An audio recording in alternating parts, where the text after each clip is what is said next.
Salut le bienséant Jésus-Christ et bienvenue à Wifne. Aujourd'hui, on commence avec un nouveau livre, le livre de Galetes. Prenez le temps de lire, prier pour la révélation de l'amour de Jésus-Christ dans ses mots et les promesses qu'on a de la vie éternelle. On commence avec chapitre 1. Adresse et salutations. Paul, apôtre, nous de la part des hommes, ni par un homme, mais par Jésus-Christ et Dieu le Père, qui l'a ressuscité de mort, et tous les frères qui sont avec moi aux églises de la Galatie, que la grâce et la paix vous soient données de la part de Dieu le Père et de notre Seigneur Jésus-Christ, qui s'est donné lui-même pour nos péchés afin de nous arracher du présent siècle mauvais, selon la volonté de notre Dieu et Père. À qui soit la gloire au siècle de siècle. Amen. Une Constance de Galète qui, entraînée par le faux docteur, s'éloigne du pur évangile. Je m'étonne que vous vous détourniez si promptement de celui qui vous a appelé par la grâce de Christ pour passer à un autre évangile. Non, pas qu'il y ait un autre évangile, mais il y a des gens qui vous troublent et qui veulent renverser l'évangile de Christ.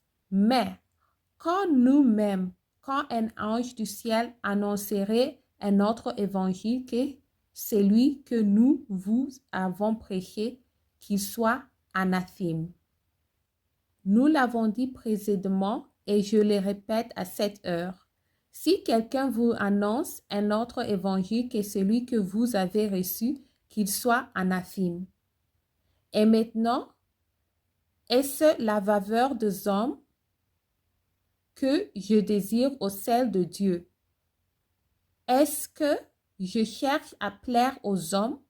Si je plaisais encore aux hommes, je ne serais pas serviteur de Christ. Paul annonce l'évangile tel qu'il l'a appris par une révélation de Jésus-Christ. Sa prédication en son mystère ont été approuvées par les apôtres à Jérusalem.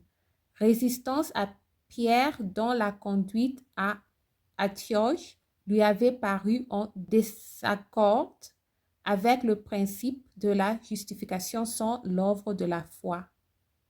Je vous déclare, frères, que l'évangile qui a été annoncé par moi n'est pas de l'homme, car je ne l'ai ni reçu ni appris d'un homme, mais par une révélation de Jésus-Christ.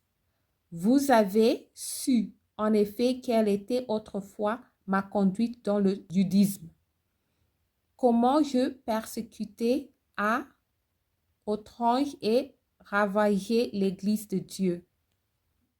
Et comment j'étais plus avancé dans le judaïsme que beaucoup de ceux de mon âge et de ma nation, étant animé d'un zèle excessif pour les traditions de mes pères. Mais lorsqu'il plut à celui qui m'avait mis à part le sein de ma mère et qui m'a appelé par sa grâce, de révéler en moi son Fils afin que je l'annonçât parmi les païens, aussitôt je n'ai consulté ni la chair ni le sang. Et je n'ai monté point à Jérusalem vers ceux qui furent apôtres avant moi, mais j'ai parmi pour l'Arabie, puis je renvis encore à Damas.